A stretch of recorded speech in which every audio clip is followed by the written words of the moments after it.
OK, mesdames et messieurs, nous avons l'honneur d'avoir le lieutenant-général Rouleau ici avec nous aujourd'hui.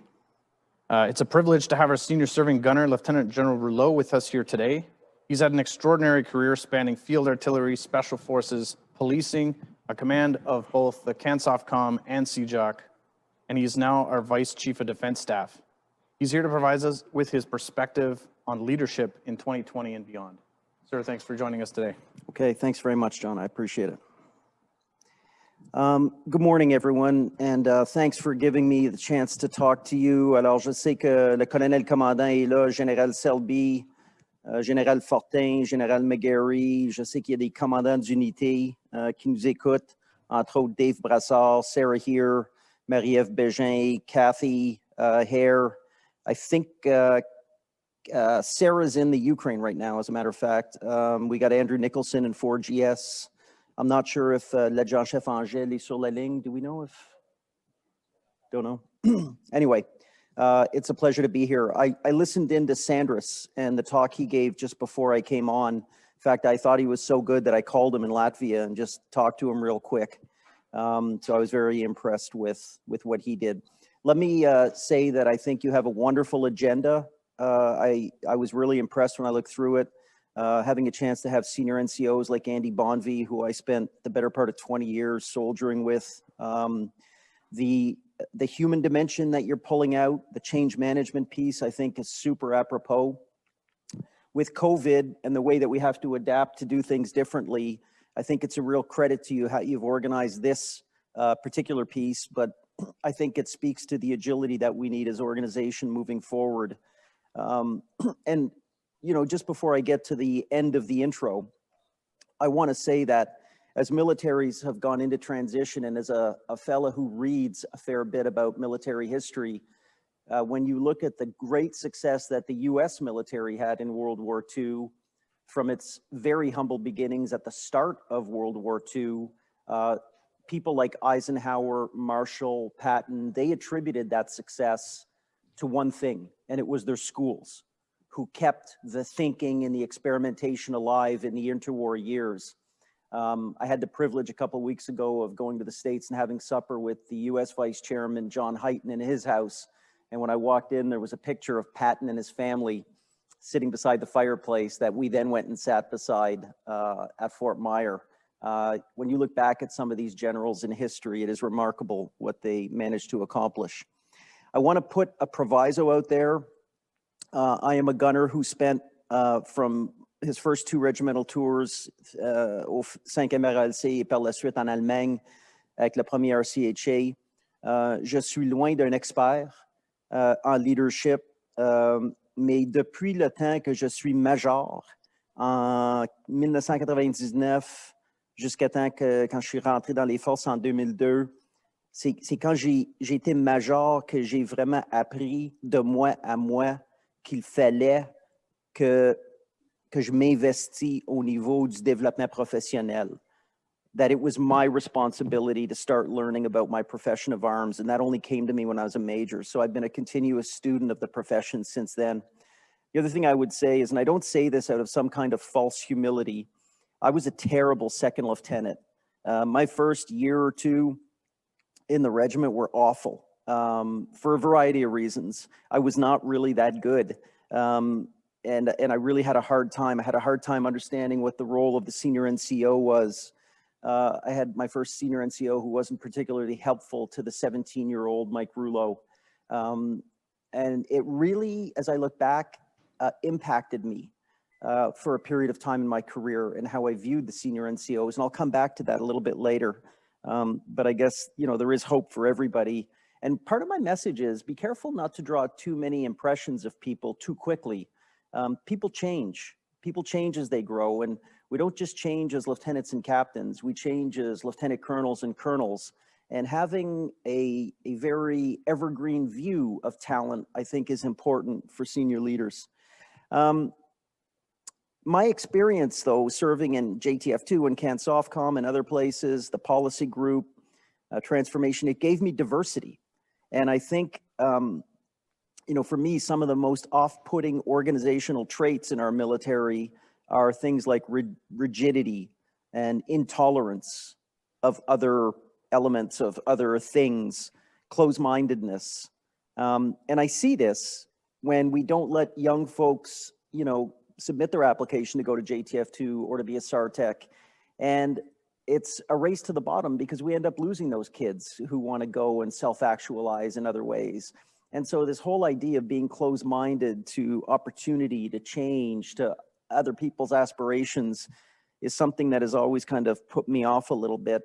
And I think it's something that we have to be careful about in the context of an army, a regiment, a service, an L1, that we don't become too sort of singularly focused on our thing at the expense of a lot of other great things that exist out there. Now, I sit here as the vice chief, and so just so everyone knows, as the vice chief, I wear 3 hats, right? I'm the second in command of the armed forces. Everybody knows that. I am the chief of staff, NDHQ. And so in that context, I'm the chief of staff to both the deputy minister and the chief of the defense staff. Most people don't actually understand that role. So that's the second hat. And the third hat is I'm the person charged with executing the program, which means you take the $22 or $23 billion a year and you put it through the program, the Defense Services Program, and we get outcomes at the other end. And so when we go to Q&A, and I hope to leave a good 30 minutes for Q&A, I'm happy to take any questions from a VCDS perspective. Now, my last thing before I set up how I'm going to talk is this week we lost a gunner, Colonel Chris Simmons. I just learned of this when I was standing at my desk the other day, Thursday. Someone walked into my office at 5 p.m. and gave me the news. I was really sad to hear that. Chris was a good man, a father, a son, a soldier, a gunner, a leader. And so if you would join me, I'd just like to take a minute to just remember Colonel Chris Simmons from our regiment.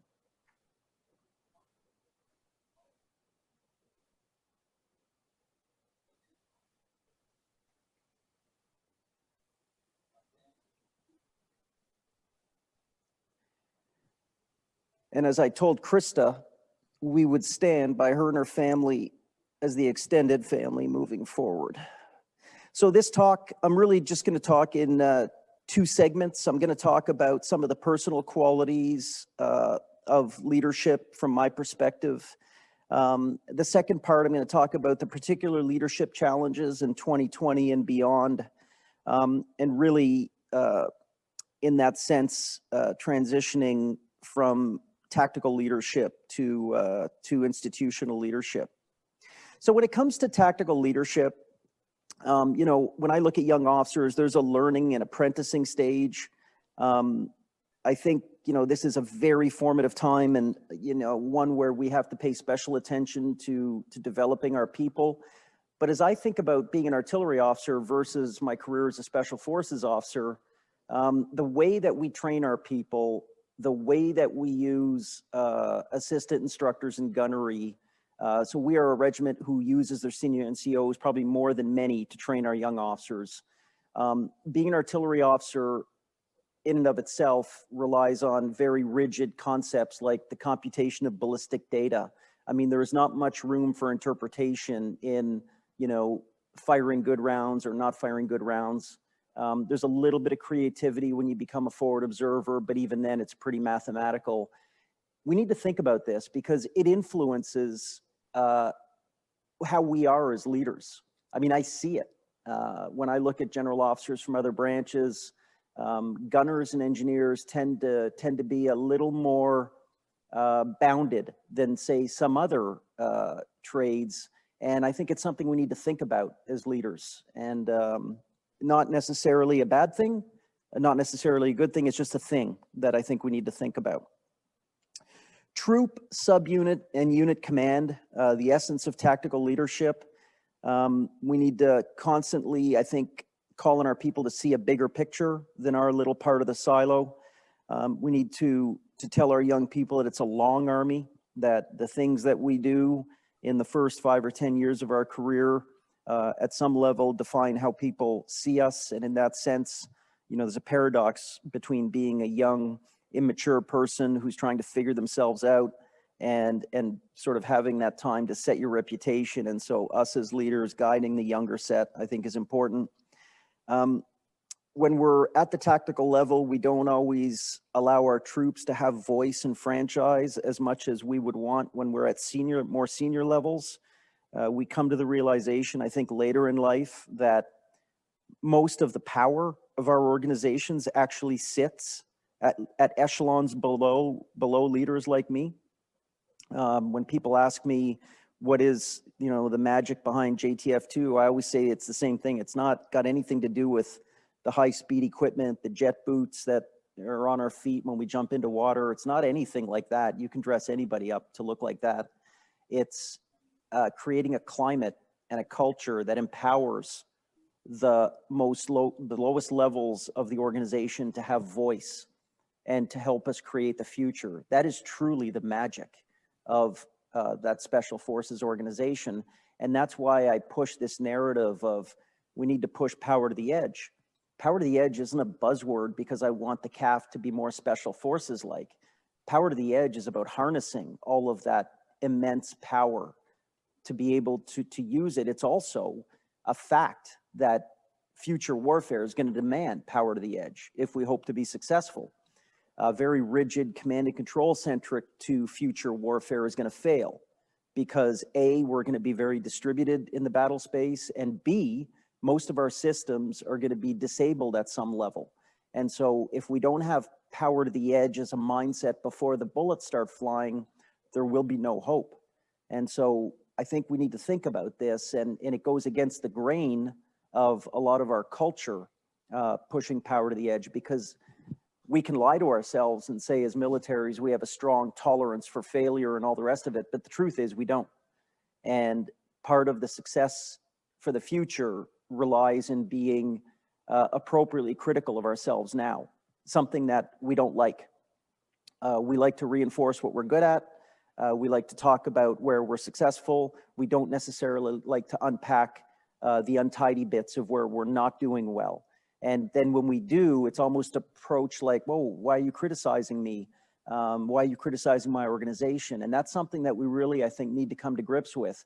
Everything that people like me do today is with a mind of the corporal who's going to be in a shooting war long after I'm retired. And the next war is going to look much more like World War I in terms of casualties than any war we have fought since World War I. And it's not because of the machine gun. It's because of the advent of unmanned systems in swarms, enabled by AI, leveraging nanotechnology. Casualty rates are going to be like nothing we have seen since World War I. So if some people think that Mike Rouleau is a little bit out there trying to push for change, the reason I do that is because the next war, I'm talking the big war, whatever that is, the next state-on-state conflict, has all the potential to be ugly. Tactical level leadership is where we translate our values and our culture. It's where the rubber really meets the road. So I tell people, as a guy responsible for a lot of op honor, for hateful conduct policies, things like the PATH, which is our strategy that we're going to release at the end of October relative to op honor. Our values and our culture is not what we write on a piece of paper and put on the wall. That means nothing. What matters in our culture is if the 1,000 decisions we make in a week as leaders, if those decisions are aligned to the things that we say we value. If people see that the way we decide and act is consistent with the things we say that are important, then they're going to believe that truly is our culture. And so it is only at the tactical level that happens. Generals like me can write policies all day long. If they're not translated by mid-grade leaders, they're pointless, which is why I think in all of these vexing issues, it is the middle layer of leadership, the sergeant, the captain, the major, that are the essential pivot to success or failure. And the CAF chief, who was my command chief for the last 2 years, and I have talked about this many times, I think we need to celebrate a promotion to the rank of sergeant much more than we do, because it is, in my humble opinion, the seminal rank of leadership in the Canadian Armed Forces. And paradoxically, it's the only time that a senior enlisted leader is empowered to command in their entire career. when they're at their youngest in the senior NCO ranks. The sergeant and the young captain, the major, are everything to us achieving successful outcomes. So whether it's power to the edge or hoping to achieve some success with op honor, it is contingent on that tactical level of leadership to deliver. Any good leader should set high standards and have an accountability regime, full stop. Our job as leaders is to establish a good climate and a good culture.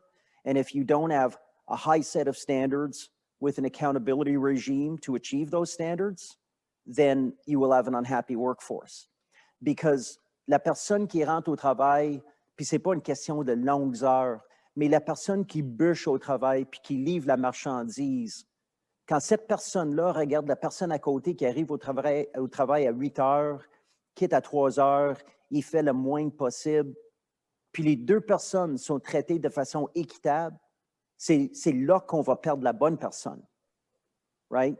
The person who's bringing it and seeing that the fella or the person who's mailing it in is treated the same says, what's the point? And so I talk sometimes about Gresham's law.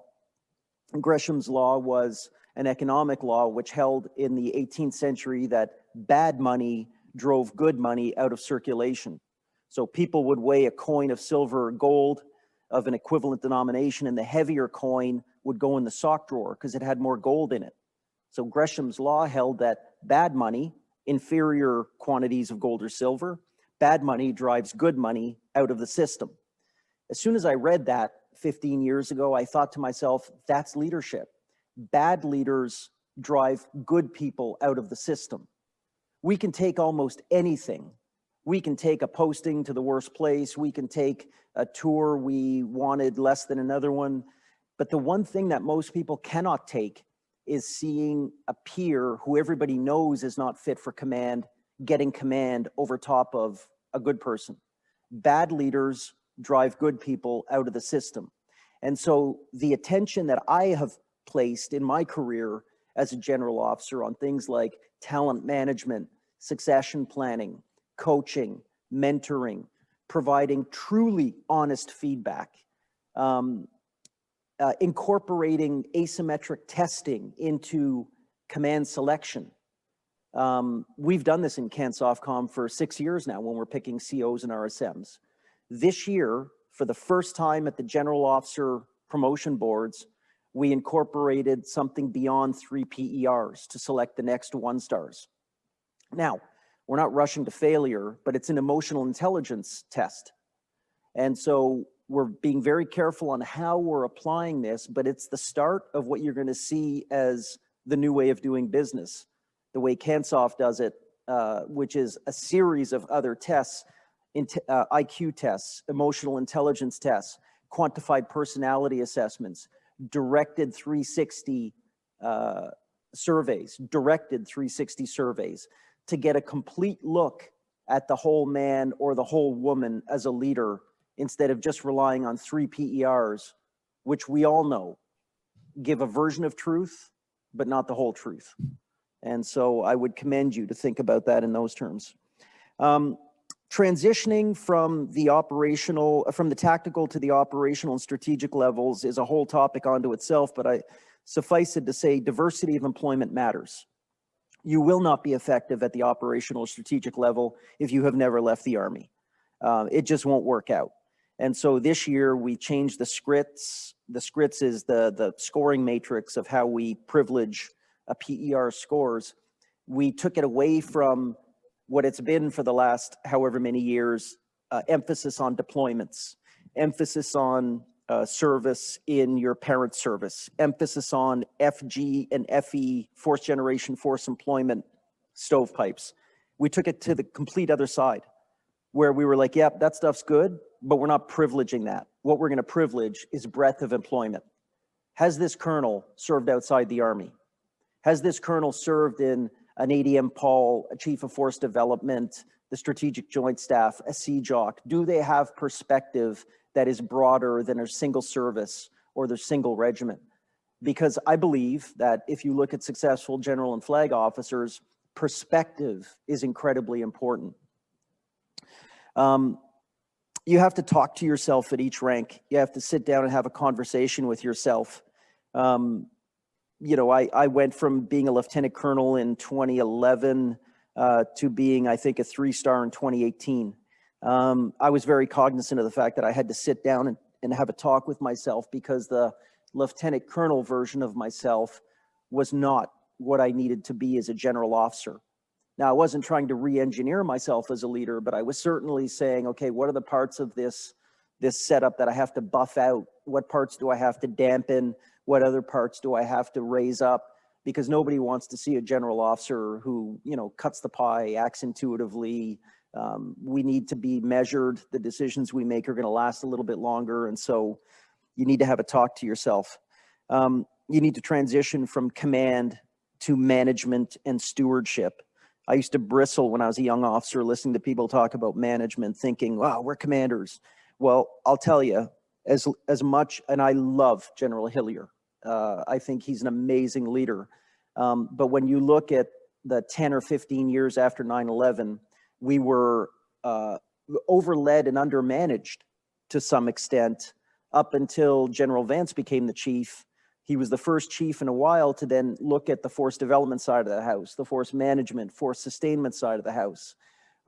We cannot overlead as generals. We must overmanage to some extent so that we can steward the profession of arms. What it all comes down to fundamentally in the profession of arms, for me, the art of generalship, is if we don't exert good, sound management practices in combination with good leadership, then we will lose our professional autonomy. We will not be trusted to keep our hands on the levers of control in terms of the money, the capability development, the resources, because we're just going to be seen as general and flag officers who are all about emotional arguments and intuition and command.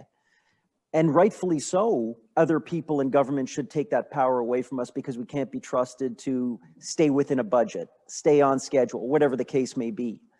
So if we want to retain our professional autonomy as senior leaders, which we definitely should, then that demands that we be responsible stewards and managers of the business and not just, you know, great commanders out there. As you transition to the op and strat levels, it is all about setting the next generation up for success. People like me, I mean, we're yesterday's news. I'm at the end of my career. I might have 6 months left. I might have 3 or 4 years left, but it's the end. It's the denouement of this act. So every day I go into work, I'm seized with this notion of, hey, I've got to build up the next generation. I spend 15 to 20% of every day coaching, mentoring, developing, having majors come in for a cup of coffee. We must do this. I'll close with looking to 2020 and beyond. The character of warfare is changing. It's changing considerably. It's why we've sponsored the How We Fight kind of set of discussions. It's why, as the vice chief, we instituted the Fall Dialogue, which was 3 Armed Forces Council executive discussions that just concluded last week on Canadian Armed Forces capabilities. The character of warfare is definitely changing. The question is, are we changing fast enough to keep pace? I am concerned about the Canadian Armed Forces remaining interoperable with US coalition partners. I recognize this is an unclass environment, but you know, our allies and our adversaries are making great progress, and this is all open source, in the data digitization space, in harnessing the power of data as it relates to warfare, you know, of technologies in the quantum space, unmanned technologies. We must keep pace with this, otherwise we won't be able to communicate with our allies, much less defeat our adversaries. And so we need to be imbued with this. Senior leaders that we select need to be design thinkers around complex problems. Des gens qui sont capables de travailler de façon très collaborative avec d'autres organisations, qu'ils soient militaires ou civiles. On a besoin des leaders qui sont capables de dealer avec des problèmes qui sont par définition très, très complexes. Et c'est pour ça qu'on met une grosse emphase sur la sélection des généraux et des amiraux futurs. Supply must be able to service demand. And so my one word as the Vice Chief of the Defense Staff since I've been there has been discipline. And we are not always great at discipline.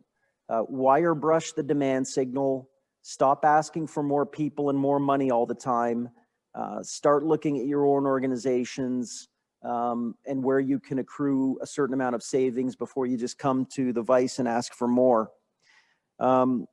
The military change paradox is, you know, we are always, as soldiers, we think we're always sort of out looking for change. But if you look at history, whether it's the Goldwater-Nichols Act in the States of 1986 that, you know, had to be foisted onto the military to change them, whether you look at what happened in this country in the late 60s and 70s around Canadian Armed Forces unification and the integration of the CAF with a defense headquarters, most of the big changes had to be sort of imposed on the military from the outside. So the question is, can we overcome our cultural sort of notions, our organizational constraints as soldiers to actually make the right change, or will it have to be imposed on us? And I think that's a bit of an open question. I was having this conversation with someone the other day, and they said to me, you know, if you look at the leaders in the military who have been in charge in wartime, knowing that if you didn't adapt, that group that was trying to kill you would probably kill you, that they would rub up against your fob and get inside, or they would take out your patrol. And you can actually see who those leaders are when you sit at the boardroom table, because they tend to be the people who actually are more open to change. So it's just an interesting study in kind of leadership, and I think something that we should take some time to think about. So here we are.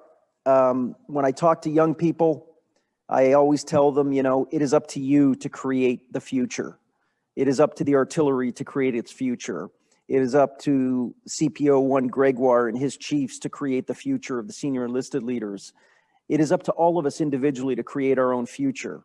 We can be a victim or a survivor. It's like the stories we tell our kids when we're raising them. I've said this to Annabelle, my daughter, 1,000 times.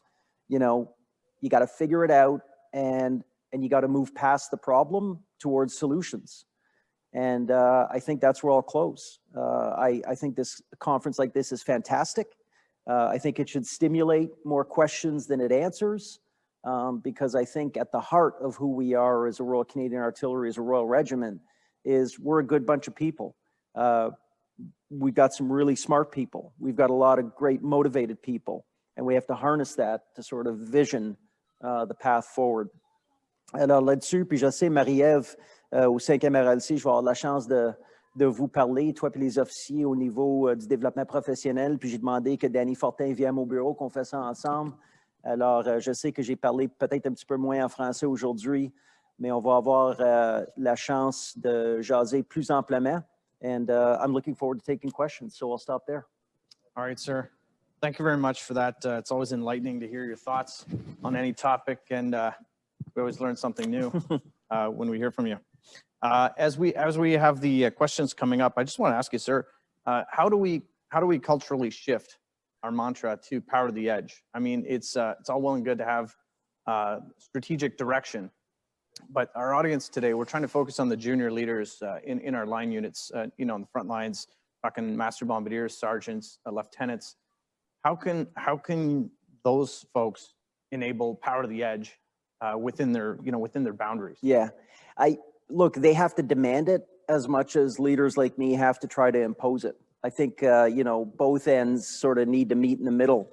I'm responsible for the MPs, go figure, as the vice chief. So I went for a ride along with a young corporal Monday night, I think, you know, for a couple hours, just talking to this young military policeman. And we were talking about this because he was telling me about some of the things that he's trying to change in his branch. He's a 40-year-old leading sailor. you know, served a long time in the Navy, but he's trying to make change. But most of that change appears to be coming from his level, not the senior NCOs, not the young officers. And I was like, good on you, man, go for it. Like, don't take no for an answer, you know, keep pushing. And I think that's what it's got to be. But the senior NCOs are a huge part of this. RSMs, battery sergeant majors, they need to be demanding, you know, more voice, more franchise. Good leaders need to be giving it to them. Now, it's not an all-you-can-eat buffet, right? This is not some kind of grand experiment where we, you know, run into a wall together. We've got to do this well and smartly, but we've got to do something. And if you're not failing, you're not trying. If we're just reinforcing what we're good at, ultimately we're doing ourselves a disservice because we're not stretching. And that's what I would offer on that. Thanks, sir. We have a question from someone you know well, Lieutenant Colonel Justin Flanders, and he's asking, of all the global threats we face, China, Russia, Iran, North Korea, violent extremist organizations, among others, which one keeps you up at night from your perspective as the VCDS and former operational commander of CANSOF and CJOC? What really, hey Justin, it's good to hear from you again. What really worries me the most about our military is our culture. Like, to me, everything is about leadership and culture. Everything. If you have good leadership and a good culture, you will have good outcomes. So at the heart of it, Justin, leadership and culture worry me the most. It's something that we have to nurture as leaders every single day, every week. But in terms of capabilities vis-a-vis China, Russia, or our adversaries, whoever they may be, and I know we're, again, open on class, I would say the information space. We will be able to win local engagements in the future, but if we lose the narrative battle, we will by definition lose. And so there has always been a land, an air, and a maritime domain. In the last decade, the space and cyber domains have more or less come into their own. The information domain, which is still not recognized as the sixth domain, I think is one that needs the most work. And in a democracy, is very difficult to sort of fight and win within. The last point on that, I think, as I said when I left CJOC, I had a space component commander, a cyber component commander, air, maritime, and land component commanders. I hypothesized that in the future there needed to be an information component commander advising the 3-star, and not a public affairs officer, a maneuverist, a pipe hitter, but commanding the information component to help win the combined arms battle. And just to follow up on that, sir, I mean, is that really the CAF's role, or should that be more of an interagency partnership when we're talking about the information domain nationally and internationally? Yeah, so nothing is in isolation. Every nation has its instruments of national power, diplomatic, informational, military, economic. All of those things need to, like the weaves of a rope, come together. And all nations like-minded like us need to work together. So there's a multinational aspect to it. But look, militarily, there is an information capability in the set of tools as a warfighter that we need to think about, and think about hard. And the chief and the deputy minister and I spoke about this. I had a meeting yesterday with the assistant deputy minister of public affairs and General Jansen to kind of advance our thinking about, hey, how do we need to look at this? What kind of change do we need to get after? It's going to take us a little bit to wrap our heads around it. We're never going to be giving misinformation to Canadians. I mean, it's not about that. You know, there are fringes who will try to make it about that. I'm talking, we need to think about information in the context of our adversaries, kinetically and non-kinetically out there. When it comes to domestic ops, we need to tell the truth. We need to speak frankly, and that's what we do. Absolutely, sir. Our next question comes from Master Bombardier Ryan Pittman. In the previous presentation by Colonel Sanders Gaugers, he mentioned NATO doctrine. For members of an OP party, and to better prepare our junior members, is the RCA going to change or put more emphasis in our doctrine to follow the NATO call for fire for better interoperability within a NATO mission? So, hey, Ryan, good to hear from you. The short answer as the senior serving gunner would be, I don't know. Because I'm sort of not smart enough in artillery terms to really understand that where we should go. But I'll tell you this, NATO doctrine NATO standards need to underpin what we do. There is a tendency to sometimes want to go more US-centric, sort of US JTAC standards. That's the way we went in CAN-SOFCOM because we thought it was more robust. But we cannot deviate from having the baseline of being interoperable with NATO, Ryan. So don't ever lose sight of that. If we can assure ourselves that we're compatible with NATO, we'll be fit to fight virtually anywhere. And then if we have to scale up to get a little more boutique, a little more capable in a Five Eyes context, well, that's okay. You can always move up. But you can't sort of try to reverse engineer NATO interoperability after you've created a system or whatnot. So I think it has to be at the baseline. You know, Ryan, I remember being a FOO back in Germany. You're a master bombardier. I don't know if you're the FOO tech, but you need to help train your young officer as much as he needs to train you. And you need to understand at your level today, the combined arms fight much more than my FOO tech had to in Germany in 1989. It is a different environment out there. And Ryan, you're going to be working alone and much further away from the bosom of the battle group than I ever did, or the combat team than I ever did when I was a FOO in 1989. And so that's why the world is more challenging and why people like you, Ryan, are smarter than people like me when we were in your shoes. Alors, monsieur, la prochaine question vient du lieutenant-colonel Michel Bourque. Je vous interpellais par votre considération sur la capacité d'apprendre du monde civil. Est-ce que vous croyez que l'apport de nos officiers généraux réservistes est assez écouté car ils proviennent de la communauté d'affaires? Probablement qu'ils peuvent amener cet aspect du changement car ils ne travaillent pas seulement dans le monde militaire, comme vos collègues réguliers. Je pense que c'est un très bon point, Michel. Il y a beaucoup de validité dans ce que tu dis. Maintenant, la plateforme pour les officiers réservistes de parler de façon, à une audience assez large, je ne suis pas convaincu du tout que la plateforme est là.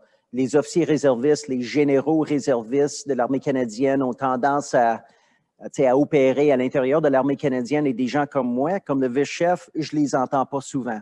Ceci étant dit, au Comfoscan, on s'en est servi beaucoup du monde des réservistes. Il y a une diversité, il y a des connaissances au niveau de nos réserves canadiennes qui sont hallucinants jusqu'à un certain point à comparer à la force régulière. Donc, quand ça vient aux politiques pour l'avenir, c'est sûr qu'on veut essayer d'utiliser davantage cette ressource-là. Peut-être la dernière chose que je dirais, par exemple, c'est qu'il faut qu'on se réimagine en tant que force de la réserve et qu'est-ce qu'on donne à la force régulière. Est-ce que c'est correct aujourd'hui, en 2020, qu'on a 17 régiments d'artillerie réserve à travers le Canada? Est-ce que c'est quelque chose qui est quand même nécessaire aujourd'hui? Ou puis on peut demander la même question au niveau de blindés, armored reconnaissance, infanterie, et ainsi de suite. Ou est-ce qu'on devrait penser peut-être à réorganiser la réserve de façon à être plus utilitaire aux Forces armées canadiennes dans les domaines que j'ai mentionnés auparavant, l'information, cyber, l'espace, renseignement au niveau de connaissances culturelles dans les villes de Montréal, puis Toronto, puis des villes de même, on peut toucher à une diversité qui est énormément plus riche que les bases des Forces armées canadiennes à Gagetown ou Edmonton ou Petawawa. Alors, c'est une bonne question. Je pense qu'il y a beaucoup de potentiel qui n'est pas encore réalisé, Michel. Et puis, comme j'ai dit, it's up to us to create the future. And so, if you have good ideas, I would bring them forward. I think we're probably tapping into 10% or 20% of the potential in the reserves. But that potential might be constrained by legacy structure, legacy methods of operating. And so how do we unleash that potential more, I think, is the question. Yes, sir. And then, of course, how does that translate from peacetime to wartime if the balloon goes up, as we're talking about the terrible potential for future warfare, massive state-on-state, are we going to need those structures, or should we transition to something wholly new? Yeah, I mean, so as we contemplate future warfare, you know, we have to think about our ability to get to that place. I think future major clashes between states are going to be very pronounced, but likely more short-lived than long-lived. And so there's a whole bunch of questions that raises, you know, when people start going too far down the path of mobilization and total war, my eyes glaze over a bit because I think we have to remain as pragmatic as we can. You know, in any argument, you can take it to the extreme and then say, well, it's too hard. You know, we can't boil the ocean. So I always try to bring it back to let's bound the problem in a way that's more manageable and eat the elephant a bite at a time. All right, sir. Our next question comes from Captain Jen McGregor. I think this is more of a VCDS hat question. Sir, can you speak to what is being done to address the issues surrounding the judicial independence of our military justice system that have resulted in some delays in our judicial proceedings? Yeah, so I don't want to talk too much about this because there are matters that are under appeal, but at the heart of it, I think what we're hearing is, you know, a portion of the military bench saying it's not sufficiently independent because it, you know, receives an order from the chief of the defense staff, or, you know, has a officer commanding a command assigned to it in the form of a deputy vice chief of the defense staff or whatnot. You know, I have my own personal views as a 3-star on that. You know, if we wear a uniform, if we were in the military and such, but there's no question that the Somalia environment was a wake-up call and definitely rightfully said, hey, there's got to be more arm's length from organizations like hard police investigations by the military police or the military legal system, and for good reason. And so I think what we're seeing play out right now is a question of, you know, where's that balance? Have we got it right? And I'm confident that that common sense will prevail. The one thing I know is that the superintendents of the military justice system belongs to the JAG. However, discipline in the armed forces belongs to the chain of command. And in that sense, as leaders of the armed forces, we have to be very sure that the things that we have are in the end fit for purpose to make sure that we can maintain discipline in this military of ours that we love so much. So there you go. Thank you, sir. Notre prochaine question vient du capitaine Béliveau. Excellente présentation. Avec les changements vers l'intelligence artificielle, comment voyez-vous le changement de nos équipements d'artillerie et vers quel type d'équipement devrons-nous utiliser? Alors, merci pour la question, capitaine Béliveau. C'est une très bonne question. Moi puis le commandant de l'armée canadienne, Wayne Eyre, nous sommes très sympathicaux au niveau de comment on voit le futur. Et vous êtes chanceux d'avoir un commandant de l'armée comme Wayne Eyre. Homme intelligent, personne intelligente, bon leader, mais qui est investi dans la pensée de l'affaire. La seule chose que moi je dirais, c'est, je pense que c'est plus à propos de plus longue distance et des feux plus précises. Que ce soit des feux cinétiques ou non cinétiques, le futur va être très différent que le passé, mais it's about long range and it's about precision fires. Si on regarde qu'est-ce qui s'est passé en Ukraine ou plus récemment à Nagorno-Karabakh, on voit que it's about a mix. I have a doctor friend that I geek out with in California once in a while. His name is Dr. Aquila. He's a futurist as much as a brilliant military academic. And last time I was with him in Monterey, he said, you know, Mike, the future is about the blend. It's about old and new. And this is what we're seeing in places like Nagorno-Karabakh or in the Donbass, where new systems like UAVs and the exploitation of social media combine with old systems like mass-tubed artillery to annihilate an entire maneuver element. And so I like that idea of the blend. Everything, guys, is not about the new black box of technology. It is about people. It is about doctrine, and it is about technology. Technology's last. And so as the vice chief, everything for me is about integration. I've said discipline up front. The next thing is integration. And I won't let a project move through if it doesn't prove that it's integrated into the system of systems. We cannot afford to have things that just hang out on their own. If they're not connected to the network, you know, the capital ship of the future is not the aircraft carrier. It's not ship X. It's the network of ships. And so integration is the key. If we in the artillery are not integrated into the combined arms team, if the combined arms team isn't integrated into deep kinetic and non-kinetic fires, if we're not integrated into the information battle, we're not going to win. And so it is a bit of a moment here for us to think about how we're going to adapt. Yeah, that's a great point, sir. And, you know, I think you're right to say that people tend to get more excited and wrapped up in the newest thing. But, you know, there's no replacement for putting troops on the ground. There's no replacement for firepower. You know, you can't solve all your problems with cyber or whatever the newest gadget is, or the newest capability. So, you know, I've got a bit of an allergy to soldier systems, too much soldier systems talk, because I'm a soldier who thinks that, you know, there's a tipping point to all this stuff where the real environment, when you're ripping around a desert, tripping over yourself, smashing your gun into a rock and then getting up and fighting again. I don't need a system that shows me on a visor that I have a sucking chest wound. Like, I'll know that. And so, you know, too much of this exquisite technology is a race to the bottom, and we have to balance it. Yeah. All right, sir. Our next question comes from Major Steve Peisch, 8-9er out at the 4th Regiment. Sir, is our CAF program delivery effective, and is it enabling us to be an agile fighting force?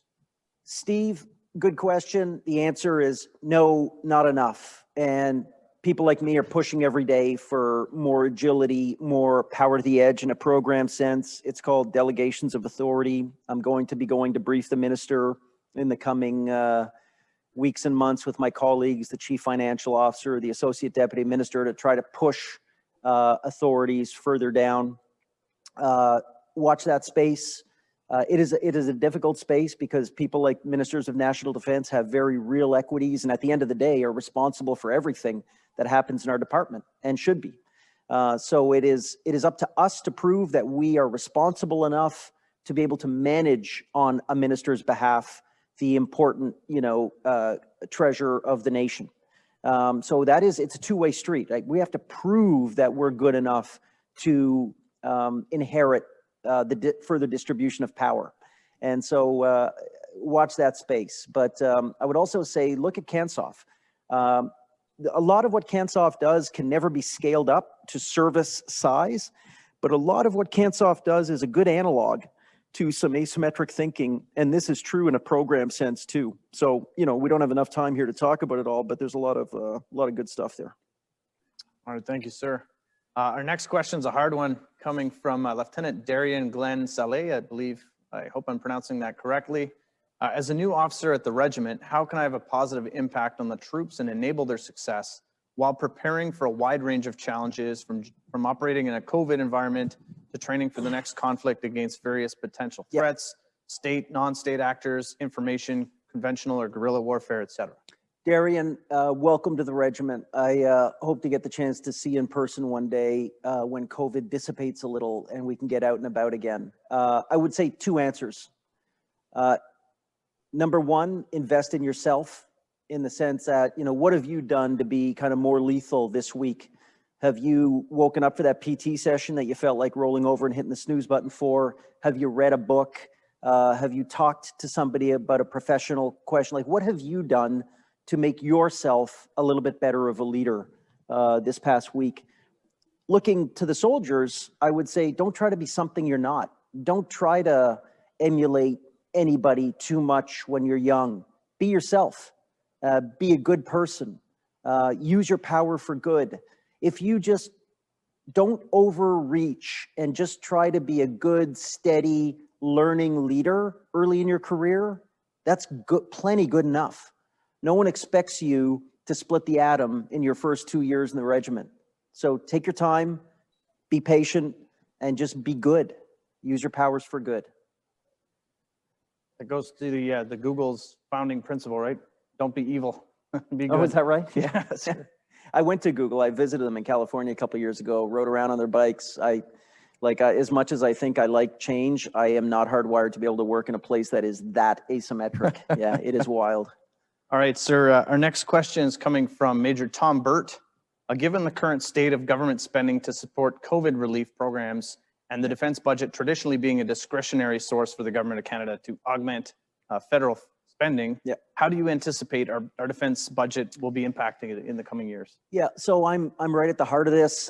This isn't a public service message, Tom, but Strong, Secure, and Engaged has a funding line. That funding line is built into the fiscal framework of this nation. And yes, COVID has drastically negatively impacted the nation's go forward financial outlook. But there is nothing that I'm seeing or hearing or sensing that says that we're going to be, slashed into in any kind of way in the near to mid run.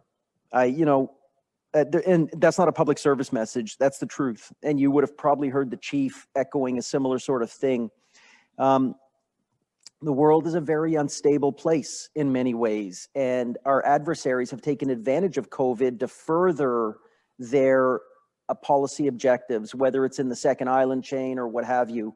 So we can't afford to have a military that's too anemic in 2020 moving forward. So I wouldn't worry about that. I'd leave that business to the generals in Ottawa who are doing their thing, and you focus on creating the future. We'll always have enough money to be good. The question is, how are we going to be good? All right, thanks. That's good to hear, sir. I think there's a lot of probably anxieties out there about the looming threat of budget cuts at all times. So good to hear. Our next question comes from the Artillery School Commandant, Lieutenant Colonel Kathy Hare. You mentioned that gunners and artillery officers tend to be more rigid than some of their counterparts in other arms. From your experience, how do we use this quality to our advantage, or how do you recommend that we adapt ourselves or compensate for this to be better leaders at senior levels? Well, so it's true. Everything, Kathy, that you said, and it's good to talk to you, even if all I see is words on a screen, Kathy. Everything that you say is true. It is what I have said. So there is strength in that. There can be strength in that. One of the qualities here's the set of qualities I most look for in general officers who work for me. That they're bright and they have strong emotional intelligence. Like they can read the room they're in and kind of advance a message in context. Number two, that they're strong communicators. Whether it's in French or English, general officers who are not strong communicators are sub-optimized. And number three, that they have the kind of character and integrity to speak truth to power. That they don't wilt like a wallflower when you have to say something that's really uncomfortable to the minister or the chief or the deputy minister, but that you actually say it. Those are the three things I look for. And so if I look at an artillery officer, like we'll pick General Fortin, we'll pick Simon Hetherington, these are officers who have a flair of creativity and interpersonal skills that are probably better than most, but still have that artillery precision in communication and logical thinking. And it's the marriage of those two things that makes the magic. So not too rigid, not too linear. I'm not a computer speaking to you. I've got personality and I can put it in context. But that precision piece in communication and thinking is magic. And gunners, that's kind of how we're raised as young officers. So there is some goodness there. Thank you, sir. Our next question is from Major Tim Degas. Given your thoughts on power to the edge, do you think it's time for a complete rethink on conventional warfighting doctrine and structure in the CAF? And in particular, he's curious to hear your views on distributing command and control of field artillery in the battle space in order to allow for faster decision-making at the sub-unit level in the face of increased counter-battery lethality. Good. So there's a lot in there, Tim. Good to see you. Thanks for the question. I think, a complete rethink, like what defines a complete rethink?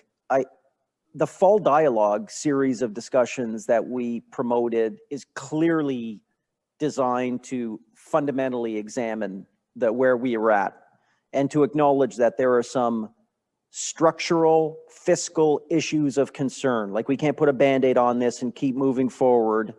And there are deep capability areas that are undersubscribed right now that we have to come to grips with. And so what does the What does the trade space look like? What are we talking about? So yes, I think we need to think deeply about that stuff. In terms of command and control, the term I would use at CJOC, and Danny Fortin heard this a million times as a subordinate commander of mine, was command and decontrol. So I used to tell my staff, my job, what we all have to do here in CJOC, guys, is set up an environment that allows for command and decontrol of armed forces around the world. That is to say, you set the conditions for maximum empowerment for subordinate commanders out there to make decisions up to a tear line as high as it can be. That's command and decontrol, not command and control. And I feel like sometimes our reflex is to command and over control in the armed forces. And like I say, that's a race to the bottom. So if we can think about this stuff and arrive at the right modalities and be confident enough to trust people, we have to have a baseline of trust, not a baseline of suspicion, but a baseline of real trust, and accept that we're going to make mistakes from time to time, and the young kids out there are going to, step on it from time to time. Okay, as long as they're errors of omission and not errors of commission, that's fair ball. It's not the first time we make a mistake that we have to cancel formation flying for the rest of the time. Like, things are going to happen. Things are going to go wrong. Let's work our way through it and make sure that we leave nothing on the table so that if we do lose someone, we do lose an element, we don't look at ourselves and say, yeah, we cut corners. That's on us. Like, we can never be that set of bosses, right? So it's a lot of work. Look, leading is hard, right? Leading is a lot of work. It's a great privilege. It's an honor, but it's a lot of work. And if you're not ready to be criticized, if you're not ready to feel vulnerable because someone's identifying where you fell short, if you're not willing to be taken shots at by people who think they can do your job better than you can, don't be a leader. But if you're going to put yourself in the arena, then do it as a force for good.